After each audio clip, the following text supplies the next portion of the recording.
Welcome back to another episode of Savage Angel. I am Angela Giles, the host, and today I have Bryce Wuori with me, and he's the CEO of Pavewise. So, Bryce, can you tell us how many miles of asphalt paving have you done? How many states?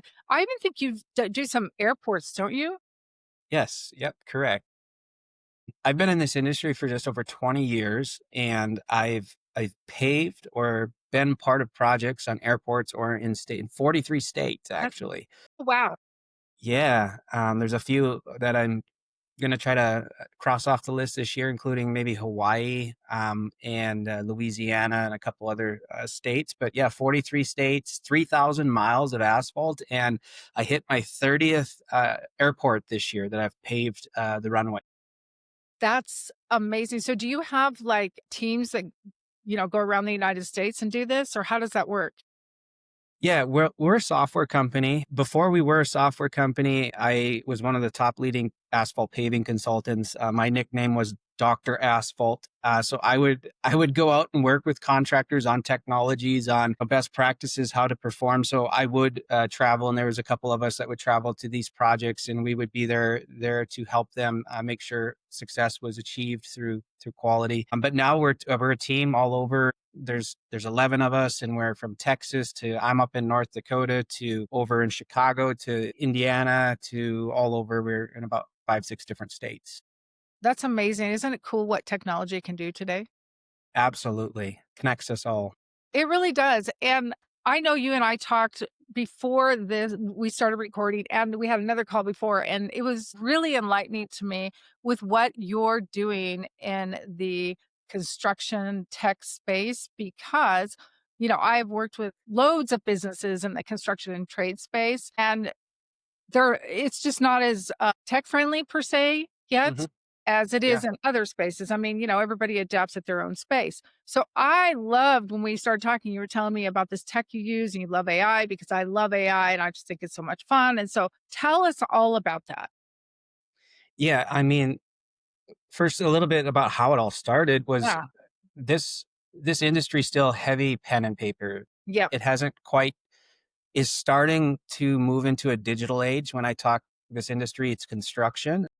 So a lot of people are still writing stuff down and then they have to transfer it into a digital Excel spreadsheet, something like that. And that was one of the struggles I had running my company and working with these companies was everything was pen and paper. That individual to get that data, it was a timely process and it was the process that was really broke. So I thought like we can save a lot of time and money and effort if we just digitize this instantly. And that's where we created Pavewise Pro was like this centralized platform. When you're building roads or doing any kind of construction, there's data you need to collect in the field to prove compliance, quality, those types of things. It's like, well, why don't we just take a picture of that and have a computer vision AI analyze it, put it in the right location, add a geotag to it, tie it to the contract spec to see how you're performing, just really do a lot of those things for us and in real time. And we created that and it was a hit in our company to where we were able to analyze data and really be proactive rather than reactive. And that's one of the other things in this industry that we're trying to fix is instead of building it a certain way and then saying, I wish I would have did this better or different. It's like, no, we have the data, we have the technology to understand how we're performing right now. So that's what we did. And it keeps growing today to where AI is moving fast. We can take in a contract. So you add in your plans, your specs. We start analyzing it, tying it to how you're performing in the field, scoring your quality, scoring all your work, your efficiency. And it was originally built as a tool just really to help people in the field save time, collect the data, digitize it, and it turned into much more than that. So is it something any trade could use in the construction space? We're going to get to that point. We really concentrate right now on infrastructure horizontal, so asphalt road building, that sector, because it's one that needs a lot of help right Yeah. now, and it's a fast moving industry. The vertical industry's been at a faster clip with adoption of technology. This industry is far behind even compared to like vertical construction. It's so interesting. It was even when we talked before, my brother owns a very small company, small compared to what you do. Let's just put it that Mhm. way. he lives in a state, Washington State, and it's a little small town, but there's a lot of his towns around it, and he does, like, as he does asphalt, he does landscaping, like, he has a contract with Microsoft, like, stuff like that, and I've seen the work he has done, and then Mhm. I know him so well, and I know how he is with computer and technology, so I just laughed when you said, right, it's pen and paper because it's pen and paper, and he does very well for himself, especially in the community he's in, but it's still pen and paper, and I sit there and think, I wonder if I had him talk to you, how quickly he could turn his business, get things going faster, right? Because all that time you waste, pen and paper. Oh, yeah. Yeah, and that's really the beautiful part about what we do is it's so simple. Everybody's got a phone. And especially the next generation. We talk about like my son is 13, right? He does everything on a phone.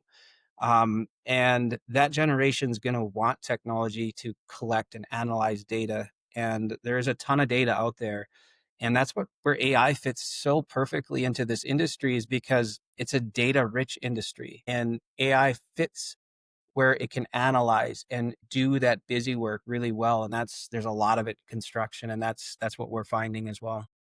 So, can I ask like a very straightforward question about your plans to go in the vertical industry? How long it will take? Yeah. Yeah, it's we're already testing it. Okay. One of the key parts of our software is, construction's very dependent on the environment. So the weather that we have to do the work, right? Wind, rain, temperatures all really dictate, can we do this concrete pour? Can we do a good job? Is it safe? So we have contracts with companies that we're sitting on, a $5.6 billion Google data center out in the Carolinas, where we're collecting this data and analyzing it through AI, and telling them and predicting risk. So we're there on a scalable level. We're really going to start moving into those sectors more into the 2026, 2027, after our team keeps growing and we have the ability to do that with our internal team. So, how does someone go about getting on your internal team? Because it sounds really fun what you're doing. Yeah, it's this industry is very it's a massive industry. It's very niched as well. So our team, we really look for a talent that, has some experience in the sector, whether it's horizontal, vertical, and they really have a passion for seeing this industry, the vision that we have where the data collected, the digitization is really the key to the future in this industry. So we have a lot of individuals who reach out, especially on our engineering team, because we are very heavy in the development of using AI. We're testing like new AI features that are helping with the coding to even new geospatial Google Maps that allow 4D, which, believe it or not, it's hard to Wow. even grasp what 4D is, but Yeah. like advanced and cutting edge in the construction industry internally using AI and then also implementing it as a tool. So we really look for individuals who see that and share that same vision and want to be a part of the digitization of this industry. I think it's really, really exciting what you're doing. So now are you mainly just focused on the digitization of the industry, or do you still do some consulting work or work hands-on in the paving industry? Yeah, I'm third generation construction. I grew up, running equipment and just loving to be out there and build things. So I still get to do a little bit. It's usually less for the companies. We've kind of transitioned a lot of the companies we used to work for as a consultant into Pavewise, which was a really nice ad. We can help them from a digital standpoint now, analyze data and help them with training, looking at trends, things like that. So my consulting now really is on new technologies. I go out and work with equipment manufacturers like Cat and Hom, John Deere, and we test new technologies from automated machines to sensors that can um, help the operator perform better and things like that. So I've really focused from instead of the field and building it to what can we make to help those individuals build it better. I like that a lot. So you and I think I saw something on LinkedIn where, please correct me if I'm wrong. Did you make a post about your dad? Like you learned everything from your dad and you were on a call with your dad and helping him. Can you talk a little bit more about that? I think it's so cool. Just, generations of people helping each other. And then the new generation is so different, right? Yeah. With tech and stuff. Yeah. I we really built our tech stack around the generation of didn't grow up with a phone. So like my father, he's got a smartphone. And yeah, he reached out to me because he got a new piece of equipment that had all this technology on it. He's like, I'm just used to hitting buttons or just, switches and knowing what to do. And this thing's got a digital screen. And what does this mean? And things. And I just had to laugh out loud because, it was me 15, 20 years ago, ask, what does this lever do? Right. And he would teach me, and this is what you do. And now it kind of reversed. Right. He's calling me and he's trying to read an owner's manual. I'm like, I know that machine. You just do this, this, and that. And that was really unique and kind of a full circle moment for me to be able to do that. But really, yeah, you're exactly right. And that's one of the scariest things for me in this industry right now is we look at that generation, the baby boomers and that generation that's really close to retiring and has all this wealth of knowledge. And like my father, there's going to be a big void in this industry real soon.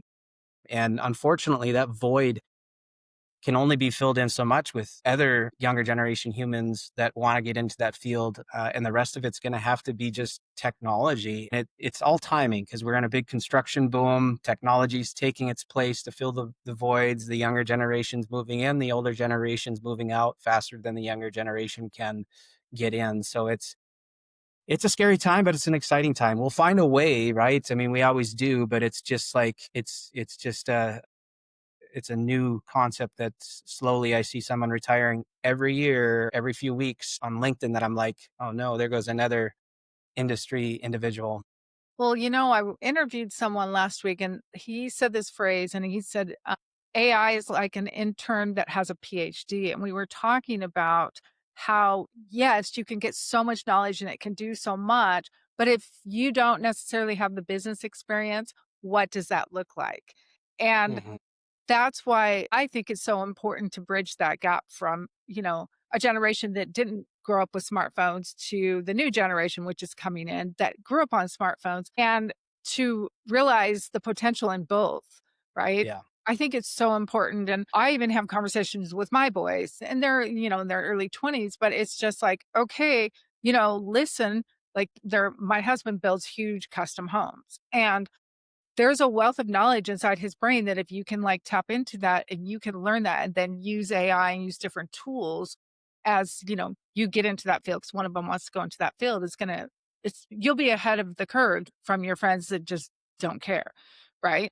So absolutely. yeah, I think it's really interesting. I think for me, I find it fascinating and I've been doing a lot of research on how can we help the younger generation tap into the older generation and also give them that skill set because we are, in the trades as a whole, we don't have as many people entering the field. It's just no. So No, yeah, I've it's thought about that same thing. It's like, how do we capture this wealth of knowledge before it leaves? Because AI can only do so much, right? I It, know. it can only speak on the knowledge or the data set that you give it. And that is a thing I've thought about a lot too, is just like, there's going to be a lot of experience and knowledge just lost here in the next few years. And that's one thing I tell anybody I talk to that's just getting into this, into construction or engineering or anything, is like, find a mentor and just listen and learn because you're gonna get so much knowledge out of that individual.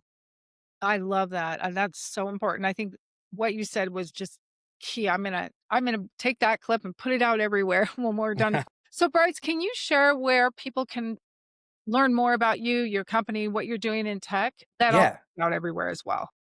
Yeah, absolutely. I mean, we're pretty active on LinkedIn, on Facebook, and you can connect with me out on Pavewise, Bryce.Wuori at pavewisepro.com. And I'm always interested in talking about tech or AI or anything in this industry.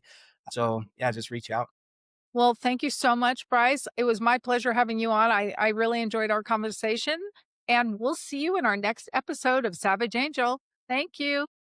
Yep. Thank you.